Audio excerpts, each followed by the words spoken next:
निराधार माणूस पाहिला की आपल्या मनामध्ये दया जागृत होते. पण एक अशी गोष्ट, निराधार गोष्ट आपण इथे पाहतो की जेव्हा मनामध्ये भीती दाटून येते. बरोबर ओळखलंय तुम्ही. निराधार मल्लखांब घेऊन येत आहेत पुन्हा एकदा Vitthal Joshi charitable trust high school Derwan रत्नागिरीहून. जोरदार टाळ्यांनी आत्ताच स्वागत करूया.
हे जीव घेणं होतं.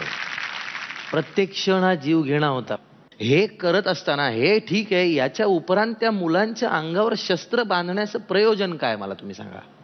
थोरल्या बाजीराव पेशव्यांच्या काळामध्ये जिकडे मलखांबाचा खंड निघाला, 3रा खंड, मुजुमदार म्हणून त्यांचे लेखक आहेत, त्या खंडामध्ये पण हत्यारी मलखांब हा प्रयोग आहे.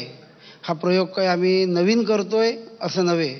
आपण तुम्ही नवीन पाहताय म्हणून तुम्हाला असं वाटलं असेल की हा जीव घेणा खेळ आहे, पण असं काही नाही. अनेक वर्ष, 300-350 वर्षापूर्वीपासून हा मलखांब केला जातोय. फक्त सध्याच्या स्थितीमध्ये हा करणारी लोक खूप कमी आहेत किंवा नाही आहेत. असो, मी थांबतो, परीक्षकांकडे वळतो.